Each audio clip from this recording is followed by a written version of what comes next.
ప్రస్తుతం బీజేపీ విజయానికి సంబంధించి డీకే అరుణ మాట్లాడుతున్నారు. లైవ్ ద్వారా చూద్దాం.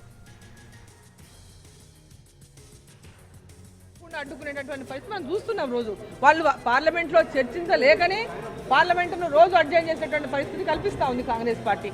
సో ప్రజలు కూడా ఇవన్నీ గమనిస్తా ఉన్నారు. ఇవాళ ప్రజలు గమనిస్తా ఉన్నారు. ఈ దేశ అభివృద్ధి కావాలన్నా, ఆ రాష్ట్రాల అభివృద్ధి కావాలన్నా ఖచ్చితంగా భారతీయ జనతా పార్టీ ఉండాలి అనేటటువంటి ఆకాంక్ష ప్రజల్లో కనిపిస్తా ఉంది వాళ్ళ చాలా స్పష్టంగా. ఢిల్లీ ప్రభుత్వం మీద కేసులు పెట్టడం, అక్రమ కేసులు పెట్టారు, అదేవిధంగా వివిధ ఇబ్బందులు పెట్టి కుట్రలు చేసి గెలిచారు బీజేపీ ఆరోపిస్తుంది.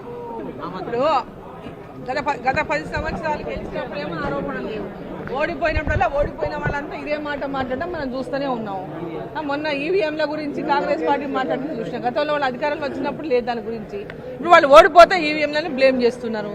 సో ఈ విధంగా ఓటమిని కూడా వాళ్ళ తప్పులని ఏ విధంగా తమ యొక్క తప్పులతో ఈరోజు ప్రజల లోపల విశ్వాసాన్ని కోల్పోయినో కాంగ్రెస్ పార్టీ మర్చిపోయింది. కేజ్రీవాల్ తన చేసినటువంటి అవినీతిని అంటే మన తెలంగాణ నుంచి ఢిల్లీ దాకా వాకింది లిక్కర్ అవినీతి. ఆ అవినీతి